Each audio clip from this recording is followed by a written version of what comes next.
Ladies and gentlemen, welcome to the I Choose to Be Active Womandla in Fitness webinar, brought to you by the Department of Sport, Arts and Culture. Please take note that we are about to start. Kindly mute yourself, switch on your videos, and feel free to ask and type your questions in the chat or tag us using hashtag WIFwebinar and hashtag I Choose to Be Active. We will now remember all lives lost because of gender-based violence and femicide with a 30-second moment of silence. Then we will introduce our facilitator for the evening. Now let's have the 30-second moment of silence.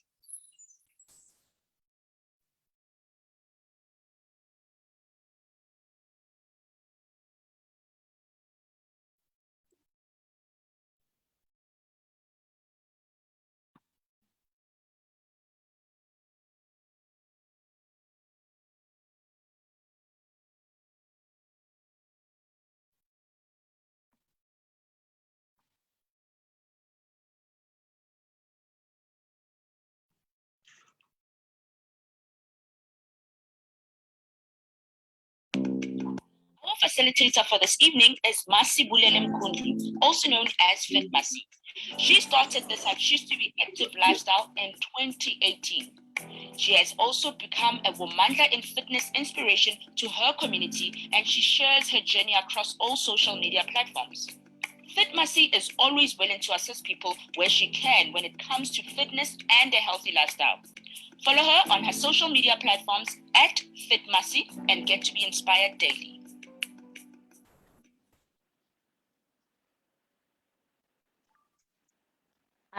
Thank you, Womandla in Fitness Koketso. Welcome everyone, Molweni Sanibonani. I believe that everyone is still on the Heritage Month as we're closing it today. I would like to welcome people, obviously, that are watching from Zoom and everyone that is here, as well as people on Facebook. Just again to welcome you guys. As you know, we host these webinars monthly. To keep in touch or to keep the conversation going, you can follow our hashtag, which is WIF webinar on Twitter, on Instagram, as well as on Facebook. And also, I choose to be active. Now, our topic for today is culture to be blamed for obesity. Let me first introduce the panelists in Bogodo, the people that are here tonight to share their experiences, to share their insight on this topic. Remember, the Womandla in Fitness webinar is an initiative of I Choose to Be Active and is proudly brought to you by Department of Sport, Arts and Culture. So it is befitting that I introduced first the representative from the department. Okay. Our first panelist is also our queen, as you guys can see on the screen, Miss Naniki Malesa. QNN, as we fondly call her, is the head of marketing at the Department of Sports, Arts and Culture, where she is known to work tirelessly to drive awareness of department programs so that South Africans can be empowered on work done by the government to better their lives. And then we move to our guest for tonight. Thank Our you, guest for tonight, thank you, Womandla in Fitness. Our guest for tonight, we have Dr. Bridget Hoyman. Dr. Bridget Hoyman holds a medical degree from the University of Wits, a postgraduate traineeship in epidemiology from Malman School of Public Health in Columbia University in 2011. She worked as a general practitioner in private practice for 10 years prior to joining non-profit organization Right to Care as an HIV clinical in 2017. She has a specialist in prevention of cervical cancer prevention in HIV positive women over the past 14 years. Over the past 14 years at Right to Care, Dr. Goeieman has served in various management positions and currently holds the position in medical manager at Thembaletu Clinic in Helen Joseph Hospital, which specializes in HIV and TB care. She has participated in clinical research with multiple publications in various scientific journals and presented at various international conferences. Her fitness journey started as a young medical student at the University of Vets when she signed up at the gym campus as means of maintaining her physical and mental well-being in what was very challenging academic environment. Fast forward to today, Doctor, as a mother and a wife, living with athletes has prompted her to take up running as a new form of keeping fit with her family. And now we are moving to our panelists. I have Obakeng, Fit Obi. Obakeng is a qualified HIIT instructor who recently acquired a qualification in sports management. Is known for her philanthropic work of encouraging culture of fitness amongst the youth, especially from township and disadvantaged communities. She owns Nob's Fitness business delivering fundraising programs to empower, sorry about that, or to empower a marginalized community to gain access to better and true lifelong wellness. And up next, we have Miss Rosta Mokoena. Rosta runs a virtual workout. Hello, boys. Where is my turn to speak? Where can I speak? Apologies about that.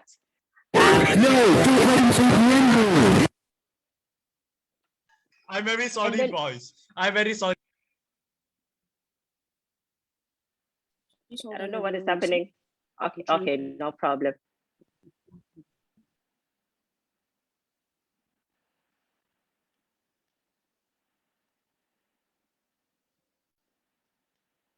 Okay, can I continue, Koketo? Yes, you can. Okay. And then we have Rosta. Rosta runs a virtual workout studio and consultancy called Yes, I'm very RM sorry, Consultants. She is a certified personal trainer with over 10 years experience in the fitness space. Her passion in empowering women to learn how to embody lifelong wellness is inspirational to watch. And also we have Fit Zamaswazi, Zamaswazi Nkosi. Zamaswazi Nkosi started exercising to deal with the very stressful and difficult times in her life. Fast forward to today, exercising has become therapeutic and keep her sane. The fact that she inspires people to doing what she loves drives her even more to keep fit. And may I go to the toilet, sir? Alone. Today I'm not alone. As a facilitator, I'm assisted by Usipho Sethu Maile. As we know her on the Twitter street or Instagram streets as Sethu Bree, who started her fitness journey way back in 2016 because she wanted to get rid of cellulite. Today, she is a pillar of strength to us in the fitness community because she is known for reminding both men and women that diet and physical active lifestyles are great combo to a lifelong wellness. Welcome, Sethu. Thank you, Masi. Wamandla in Fitness. Thank you. Okay, thank you. Now that we have introduced our panelists, let me first apologize for the noise and people on the background. Honestly, we don't know what is happening. I apologize for that and I apologize on behalf of the team. Now that our panelists have been introduced, let's start our topic for today. Q&A. Is culture really to be blamed for obesity? And what do you look forward from today's session? Thank you so much for that, Masi. we can certainly say without any doubt whatsoever that culture is not to be blamed for the rise of obesity in this country. And that if anything, Dr. Goeieman, alongside the phenomenal panelists that she's got with her tonight, will unpack to all of us the very many things that are influencing why we are sitting with obesity in this country. And to be able to understand that culturally, we in fact are known to be a nation that embraces a way of living and a way of eating that is quite healthy and encourages lifelong wellness. And that somewhere along the lines, we have lost touch with who we are culturally and in line with our heritage, and we can begin to redress that. So thank you very much for that. Thank you. Hey, all right, now this sets the tone for tonight. And this is clear that culture is not to be blamed for culture, with at least obviously 31% of men and 68% of women in South Africa considered to be obese. Let me come to you, Doc. What would you then say are medically recognized factors that are pushing men and women of our nation to obesity? Thanks for the question, Fatmasi, and good evening, everyone. So I think it's important that we first start by defining what the term obesity means, because we sometimes get it wrong. So it's very important that we distinguish clearly between what is being overweight and what is obesity. So both these conditions refer to excessive body weight or body fat, and usually it's associated with risks in health. So how we distinguish or categorize obesity versus being overweight is by a measurement called the body mass index. So what the BMI basically looks at, it measures your weight as a proportion of your height. So for instance, if someone has a BMI of 25 to 30, they're considered as overweight. And if their BMI is more than 30, then that is defined as obesity. The second point that I want to drive home is the fact that obesity is a chronic disease. It's not a sign of weakness, and it should be managed as such. So often we make all sorts of judgments about fat people and we think that they eat too much or they're lazy, but that's often not the case, because there are multiple predisposing factors that can actually perpetuate or lead one to become obese. So I will delve into those factors, and I also want to echo what Q&M has already stated, that culture is definitely not to blame for where we're finding ourselves. So before we go into the factors that cause obesity, I think it's also critical that we talk about how massive or how big this problem is. So globally, we're looking at extremely high rates of obesity, and the WHO has actually proven that over 500 million citizens globally are currently obese. And if nothing is done about this, by the year 2030, it's predicted that 50% of global citizens will be obese. In South Africa, you've just alluded to the statistics. We're looking at a prevalence rate of about 31% in men and 68% in women. And data also further shows that Black women are more affected as compared to their white counterparts. We're also seeing an increase in childhood obesity, and the problem is quite severe. So currently in South Africa, childhood obesity is sitting at rates of 13.5% of children aged between 6 to 14. Globally, we are actually doing very, very bad, because globally the rate is currently 10%. So you can imagine, if we measure against the global rate of obesity in childhood, we are actually leading even the world rate and the world prevalence in obesity. So what are the causative factors? I think the first thing we need to acknowledge is that we all have genes that we've inherited, physical traits from our ancestors and our parents, and this plays a massive role in our predisposition to obesity.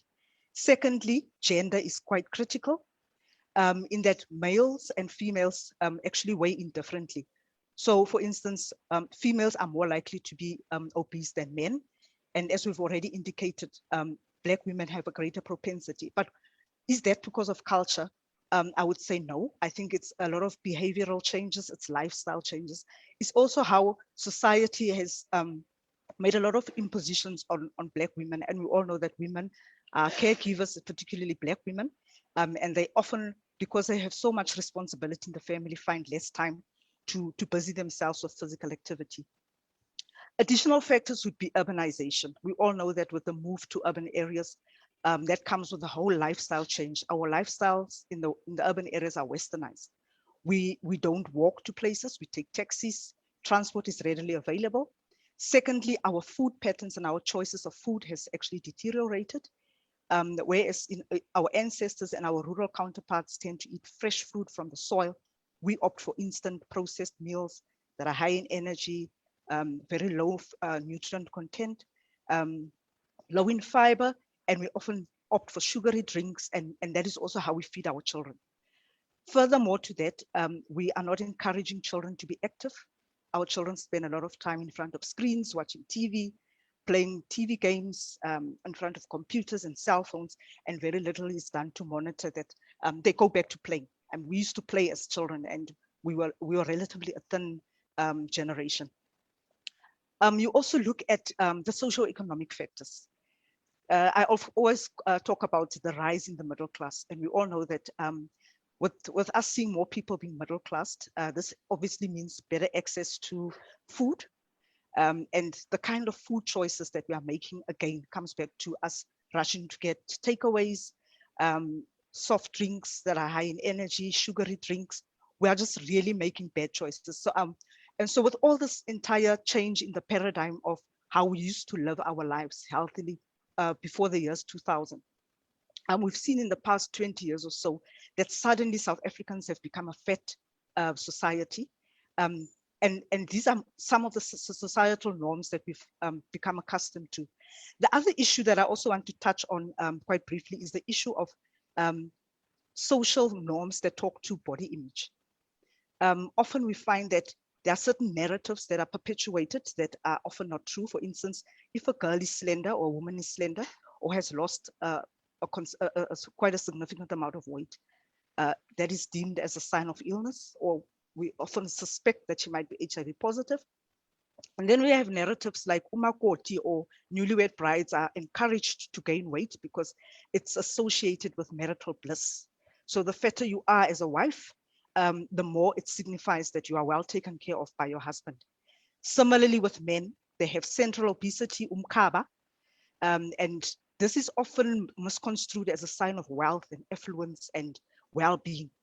Unfortunately, central obesity is associated with hidden diseases such as hypertension, diabetes, and it's a ticking time bomb. And I think it's high time that we change these narratives and begin to talk about how do we change the high prevalence. A study also done recently at the University of KwaZulu-Natal at the School of Public Health showed that out of 10 South Africans, 3 are obese. And I'm not talking about being overweight, I'm talking about grossly obese and morbidly obese. And remember, along with that comes all the other chronic diseases. I'm sure you've noted there's a rise in cancer lately, especially amongst Black people. And often we wonder why. And the reason is that it's often associated with obesity, because obesity is a huge driver of non-communicable diseases such as hypertension, strokes, diabetes, and cancer, especially colon cancer, breast cancer, and many other multiple cancers that we are seeing lately that people are dying from. So these are just some of the factors. And you might have noticed that I hardly talked about culture, Fatmasi, because generally it is our lifestyle that has changed. It is how we've moved away from healthy habits that our parents used to encourage and our great-grandparents and the ones who came before them. So I'll stop there, thanks. Okay, thank you for that, Doctor. You've mentioned so much about women, and Zama, with what Doctor just said about women, in your experience, what are some of the cultural expectations that are placed on women that predisposes them to obesity? Thank you so much, Masi, for that question. I've actually had this one-time experience when I was with my friend, actually. So my friend is very skinny, like she's never gained weight in her life. So we were at this chilling spot hanging out, having fun, and a group of guys came up to us, and then they introduced themselves. And the guys further asked us what tribe we were. Then I responded, Zamaswazi. Then they responded, looking at me while scanning down my body, that I know, siyakubona wena umZulu, ugcwele, hey amaZulu apakile yo, ibo. And then this other one jokingly looked at my friend and said, she doesn't have that Zulu thing, that extra meat, referring to the curves. And we laughed about it, of course, because he said it jokingly. But then it just goes to show that there are certain expectations on how a woman's body should look like based on their tribe, you know. And I've recently even asked this question on my social media platform, and a lot of women came out actually saying that they've received remarks like, umakoti mele abe neendawo zokubambelela. And some of these remarks actually have affected them psychologically, because now a person starts thinking that they are not enough, you know, because abatwalanga, they don't have that extra meat. And now a person has to gain weight that they never had, you know, a person starts feeling like they're not enough. So, yeah. Yeah, that's a very interesting experience that you're sharing, Zama. In fact, I did have some conversation with Sethu along these experiences, where she was talking about some of the things that she has also experienced.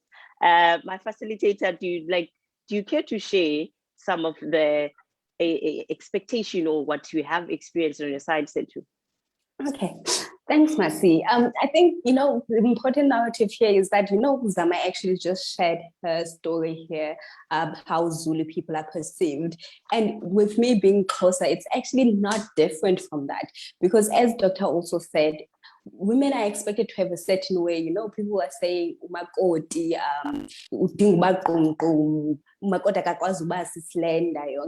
like things like that. And I also asked this question on my social media: if is there any narrative that culture actually does play a part in obesity? Like, as much as people said it doesn't play a part in obesity, but the narrative that our parents actually have the stereotypes and pass it down to generations. Upud I actually shared a personal story on Twitter of how he actually got married, then stopped being as active as he normally was, gained a little weight. But when he actually went to go visit his mom, his mother celebrated so much that he's actually being taken good care of. And it was seen as some prosperity. Like, if you gain weight as a man, not just women, you actually you have wealth, you are happy, your wife is taking care of you.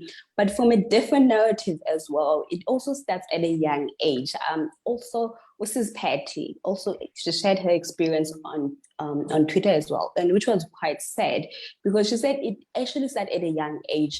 For her, when she took her kids to the clinic, her kid was actually quite small back then. Even the nurses would actually look at her a funny way, like she's not feeding her child, she's just eating the money by herself. So it shows that these narratives are not just on, you know, like it is with kids and it is with adults as well. And right there, knowing what society thinks can actually trigger people to just comply with what society deems the right look, and just gain weight for the sake of being accepted in society due to all of those stereotypes.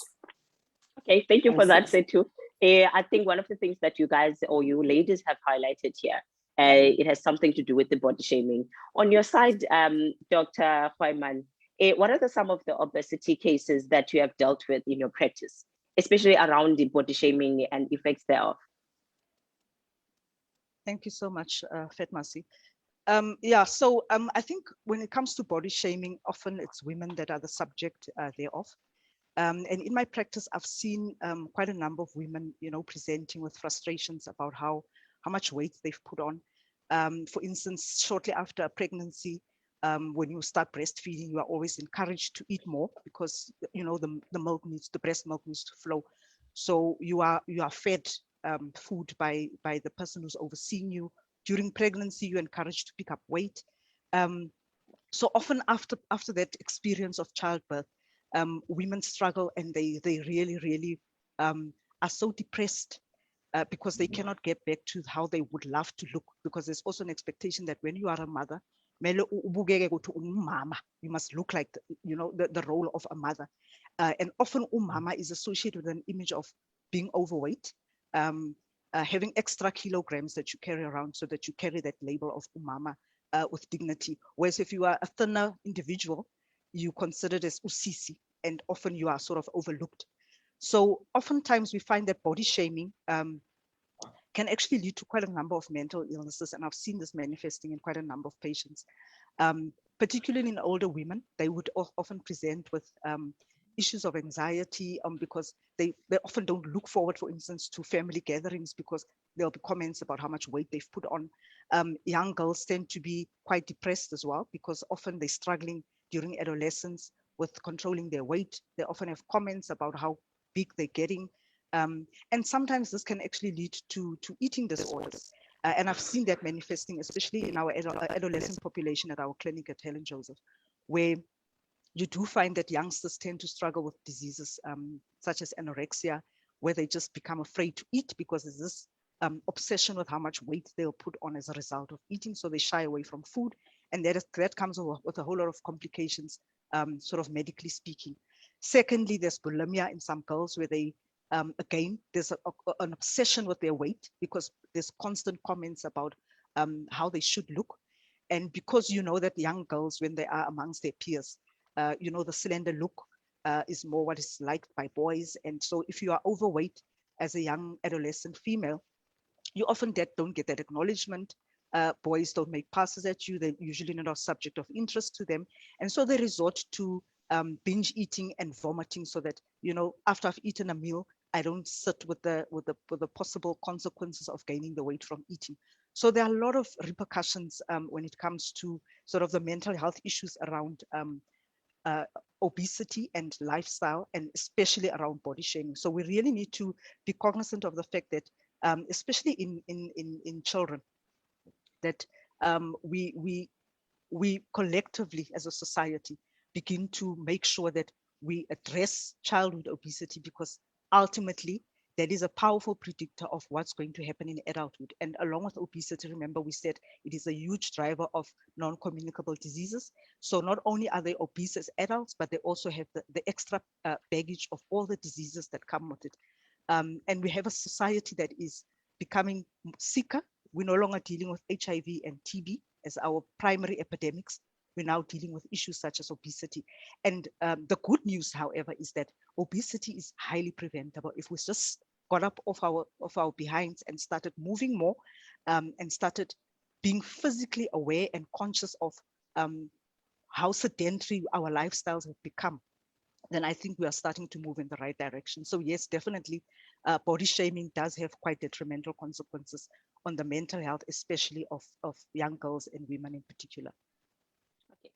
Thank you so much, Doc. I like the fact that you also highlight that obesity is it's also for children as well. So if maybe there's someone who's watching, they have a daughter or a son, at least they have something to take out from tonight. Now let me come to you, Rosta.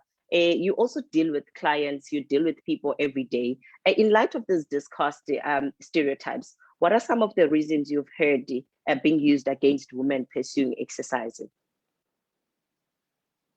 Thank you so much, Master, for that question. I've heard quite a lot, but the most common that I've heard from the women that I train is that their husbands don't agree or do not allow them to be trained by male personal trainers. Mainly because they say in their culture, once they are married, they may not be surrounded, they may not surround themselves with men for any reason. So I know usually this happens in Muslim cultures.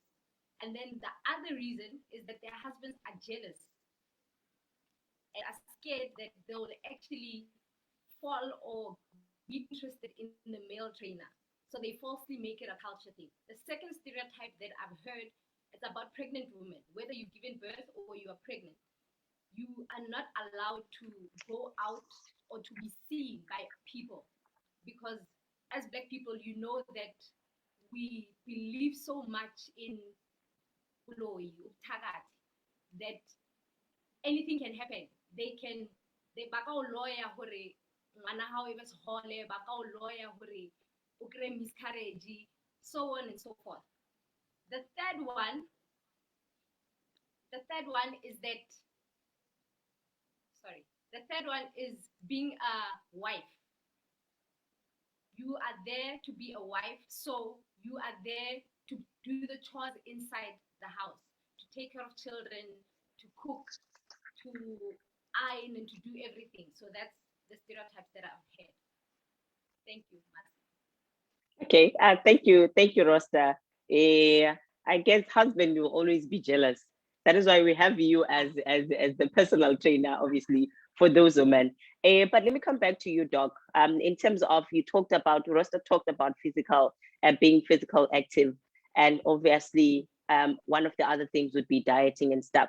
What are your thoughts, Doc, on these stereotypes? Firstly, thanks so much, Fedmasi. So yeah, she's quite correct about stereotypes and the limitations for women, particularly Black women who are homemakers and mothers and wives, and just have so much responsibility on their shoulders that they actually don't find time to be physically active. But you know, I think fitness is a choice, and once you've made that choice to be active, you can actually incorporate fitness into your daily routine. And it's amazing how the simple things that we do in our daily activities can actually start contributing to us reducing our waistline. So I think when it comes to talking about physical activity, there are actually a lot of gains to be made. And we actually need to holistically look at simplifying physical activity and not making it about belonging to a gym per se, because I think often those are some of the narratives that discourage people. They think fitness or physical activity equates to gym membership, and that is not always the case. Walking, taking the stairs instead of an elevator, parking your car sort of a distance from your destination and walking the rest of the distance. Those are small ways that we begin by to be active and to move. And the benefits are just phenomenal in terms of being physically active. And the rewards obviously are immeasurable and definitely cannot be, that don't even have a monetary value to it. So I would really say I agree with those stereotypes, and they do perpetuate the obese rates that we see in Black women. Okay, thank you so much, Doc. I do see that people actually really agree with the fact that fitness is a choice. If fitness doesn't go alone, there are so many other aspects, obviously, that you need to look out to. When we even talk about diet, we normally say that yes, you go to the gym, you train, but what is happening in the kitchen? What is happening when you're preparing your meals? So now, speaking of diet, Obakeng, there's something very interesting about you. Are we eating yam? I even today, I don't know how you survive. I don't know how you do it, because I myself, when I'm cooking umphokoqo with a mask, there must be inyama on the side. So I don't know how you survive. Like you don't eat meat at all. So I see that you follow a plant-based diet, as we always see your food on Instagram. There is no meat at all, like nothing, not even like a pistanyan and your off wings, nothing. Now, what has been the reaction from your family and friends, given the context that food plays within our culture? Good evening, everyone. So, Masi, the reaction from my friends was actually very positive when I started. I remember when I started being plant-based, it was actually for me to practice my Christian religion. So it was Lent season and I gave up meat. And after I gave up meat, I didn't give up dairy at the time. So I was vegetarian. I wasn't necessarily plant-based.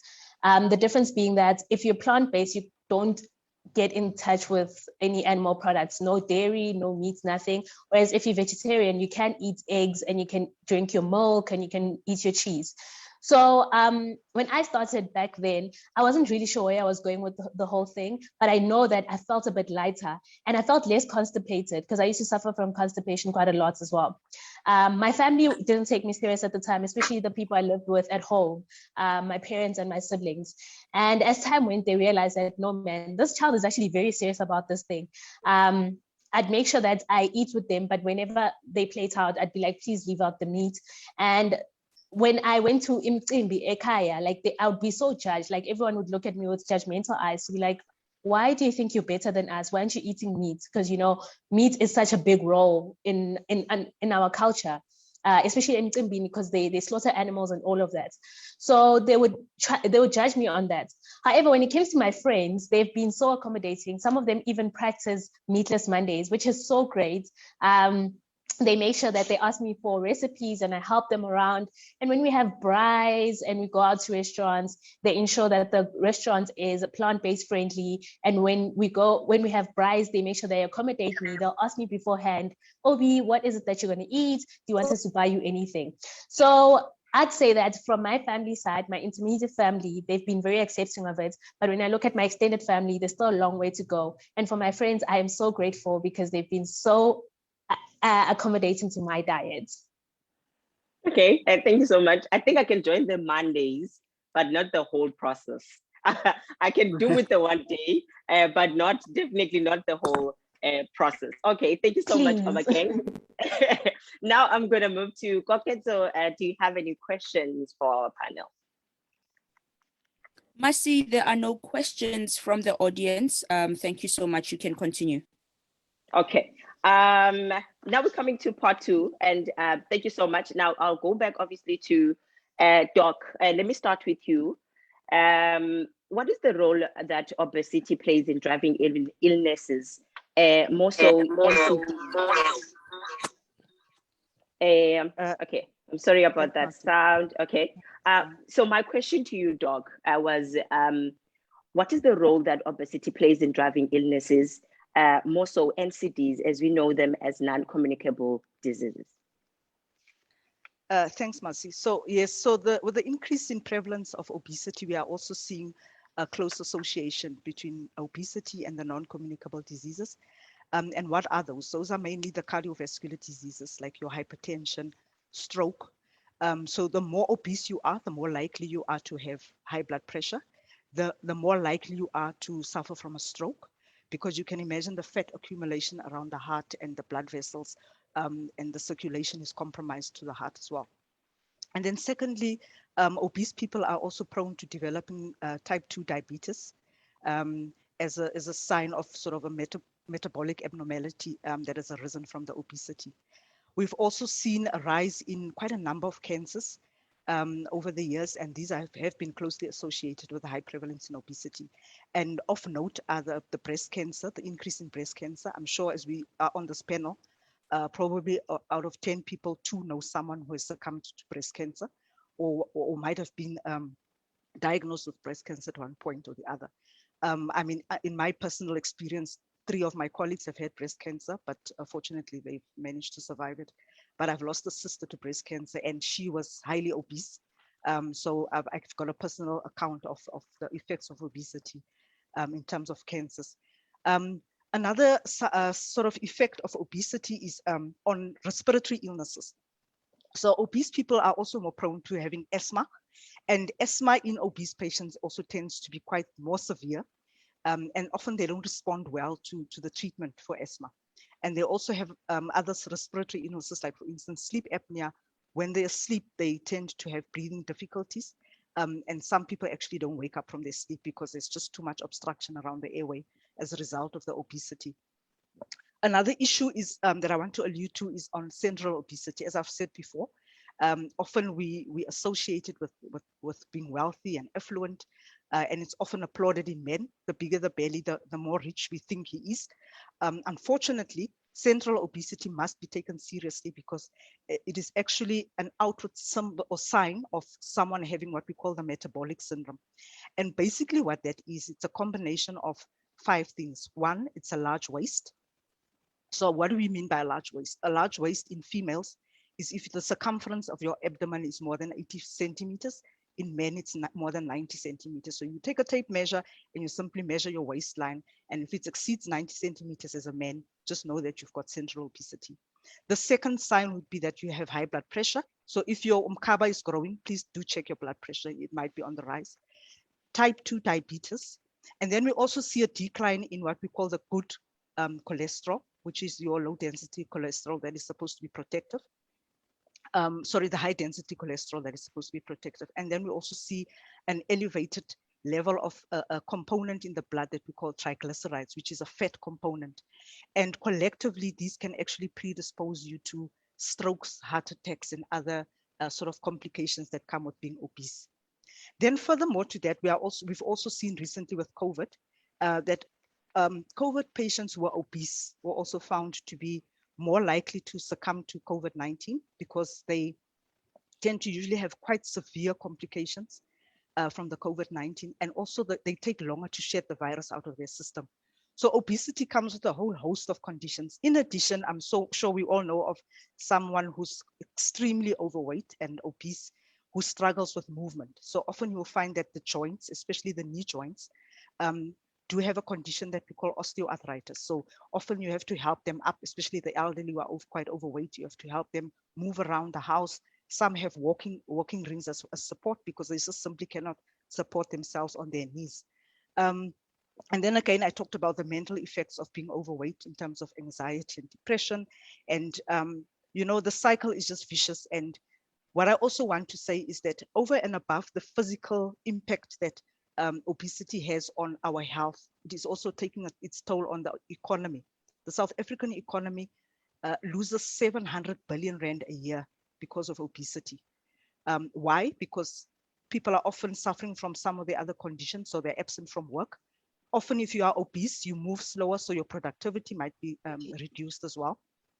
The cost, the health costs, data has shown that the average obese person spends on average more than around 4,400 more a year on their health, just to get to and from doctors for chronic medication, etc.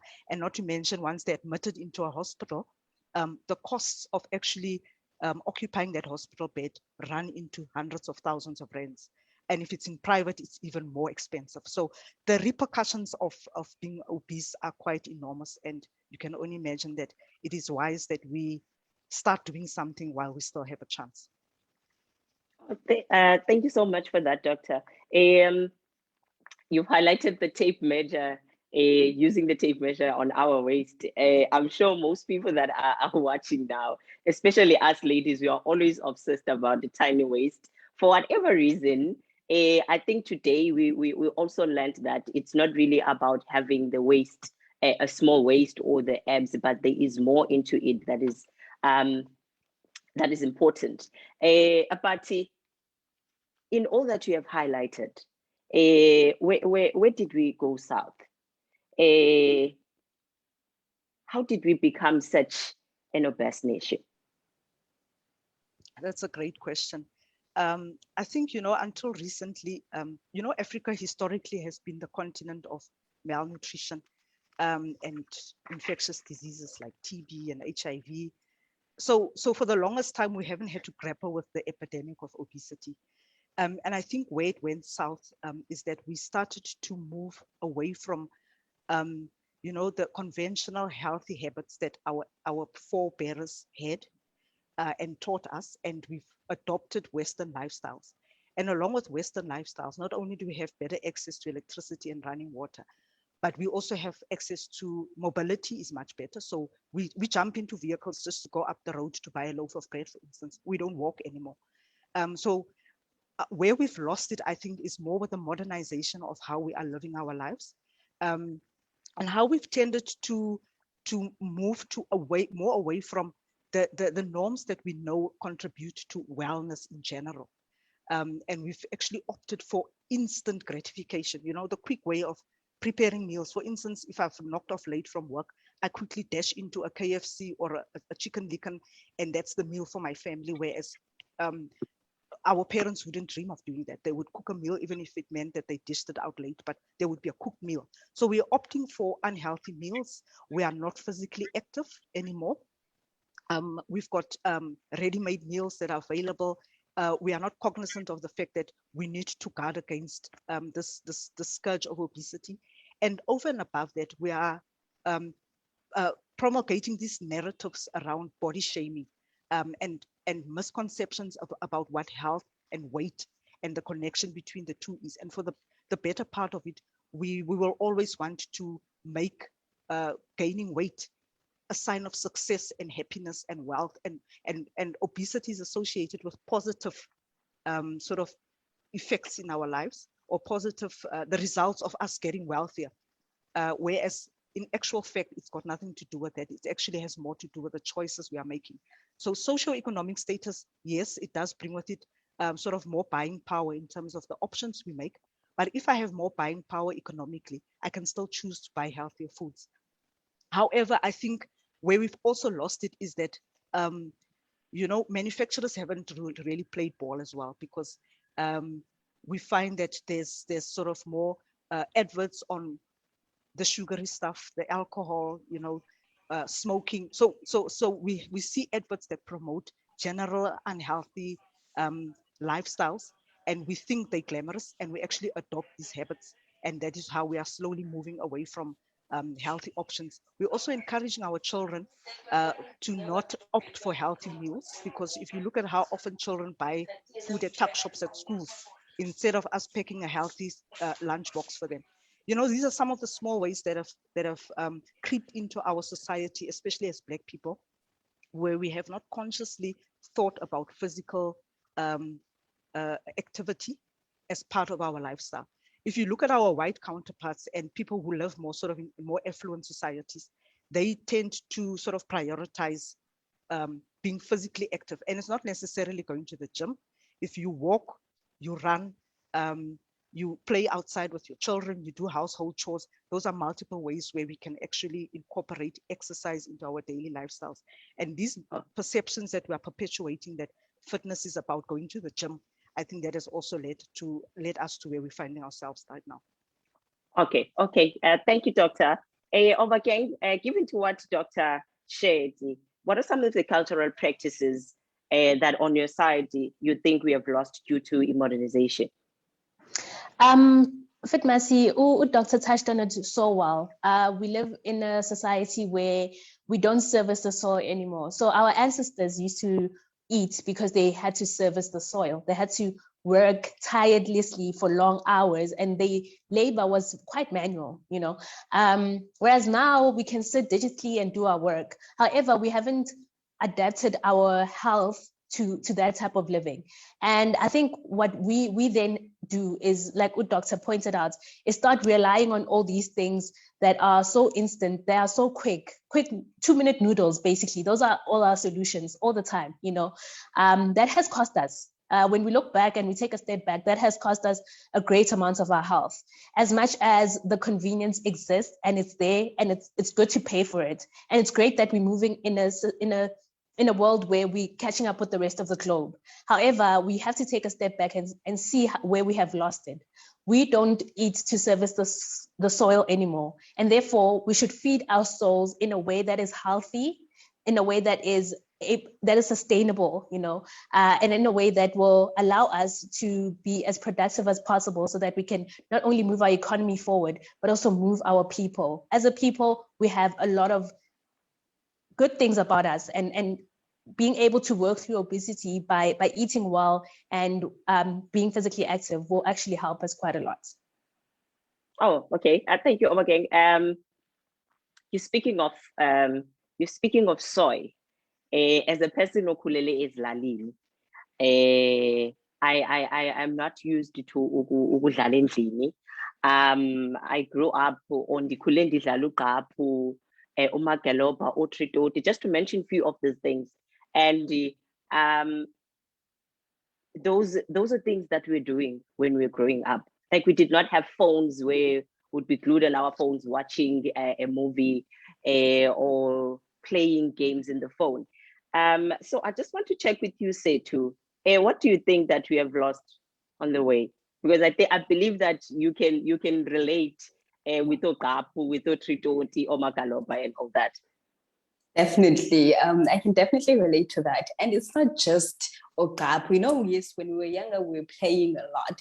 But even as we grew up, back in the Eastern Cape, in the villages, like, women used to be active all the time, because that's your teza. Like, we went to the forest to actually collect wood. That right there is actually just being active. We went to the rivers to actually collect water. So right there, we were not just walking excessively because those places were far, but we were also climbing hills. We were also climbing mountains.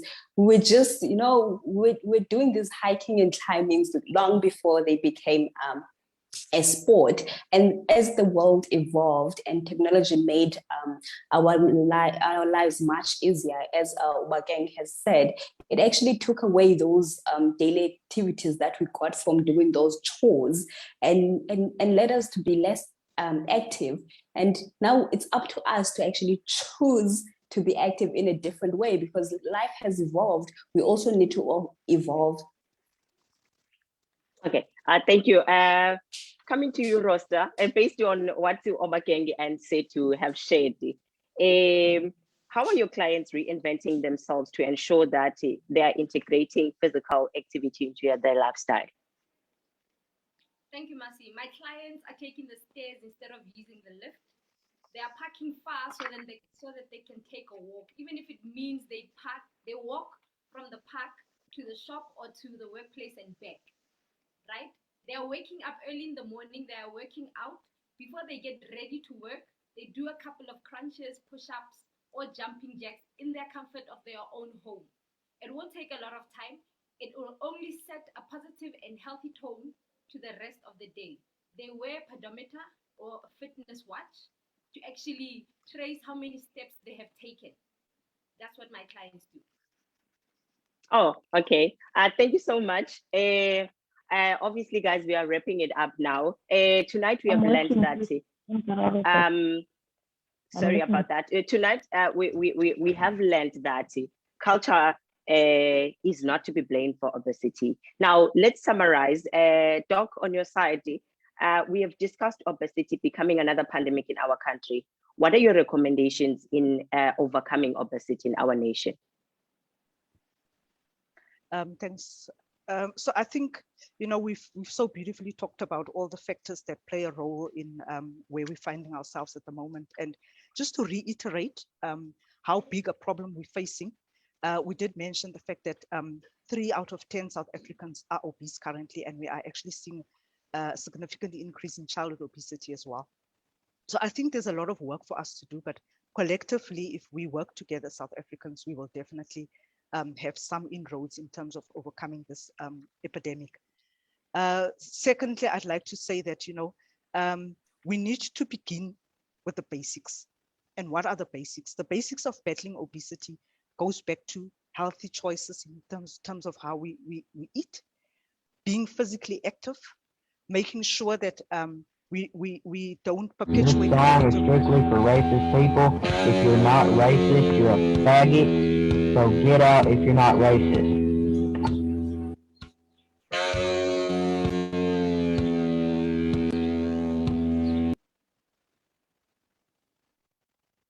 Okay. So making sure that we do not perpetuate these narratives that we then try to blame on culture, but they are just societal narratives that we are actually imposing on people and body shaming. So we need to have that shift away from that mindset. Then I just want to say that we need a collective effort. We need to see government, civil society, the corporate sector coming together and collectively for us to find ways of overcoming this epidemic. But I think ultimately it begins with the individual.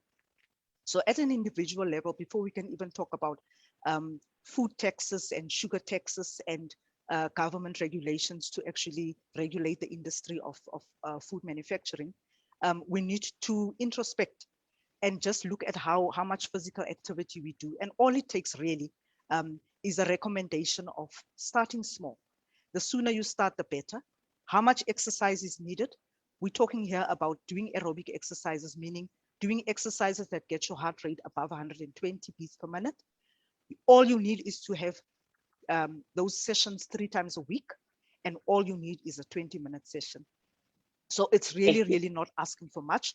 And in terms of the hectic lifestyles that we are using as an excuse for us not to be physically active, you can actually incorporate physical activity into your daily life, just as Rosta has pointed out. Walking, taking the stairs, making sure that we are as active as possible. And we also encourage our children to be active individuals. And remember, I said that the economy is taking a huge knock in terms of the cost that obesity is incurring on this country. So the repercussions are actually beyond just our physical health, but it's also having an economic input and impact, and we need to guard against that. Thank you so much, Doc. Having heard it all tonight, QNN, let me come back to you. What then do you think is the responsibility for all of us as a nation? Thank you so much, Fitmasi, for facilitating tonight. Thank you to the doctor for really bringing in the wisdom, the nuggets of rich insights that help us to hear it from the horse's mouth. Because as fitness influencers and the instructors in the room, sometimes we may say what we say and we're not taken seriously. So I cannot say anything else that the doctor has not uttered. The doctor has encapsulated so well that, it starts off with small steps, and we all have a responsibility. Umama Charlotte Manyama said that let us stop being, let us live, and rise with others when we're rising with them. So all that the doctor is saying is that if you're going to start an exercise regime, take your friend, take your family, take your neighbor, take your colleague and start, because we all need to be a well and healthy society. We need that. And that is at the heart of the campaign of I Choose to Be Active, which is really the departmental campaign, because it is encouraging that you start, you step up, you do it on a regular basis, and then you encourage others and you dare them to join you in wanting to live a physically active lifestyle. And then complement that with a diet that really says that you want to be well, not for yourself, but for your community, for your family, for your colleagues and everybody else. We are very, very grateful for this opportunity, Fitmas. We are grateful because the department begins to understand what is at stake. Dr. Goeieman highlighted the facts. 50% of the globe will be sitting with obesity if there is no intervention. And I Choose to Be Active is certainly driving the intervention programs that we see. Monday, Wednesday, Fridays, we've got virtual gym classes. Tuesday, Thursday, Saturdays, we've got the Streets Are Calling challenges, which is encouraging you to walk or run with your family, with your friends, so that we can be able to be well as a society. Furthermore, I would really be messing it up. Thank you so much for the privilege. Thank you so much. Thank you so much to the panelists, and thank you so much, Doctor, for coming and sharing your knowledge with us. We really appreciate it. Also, thank you guys to people who logged into Zoom and obviously coming to listen to us. And if you are new, please just make sure that you search I Choose to Be Active and follow us and look out for the calendar for October. Other than that, from myself, Masibulele Mkhundlu, Umandla in Fitness. Good night.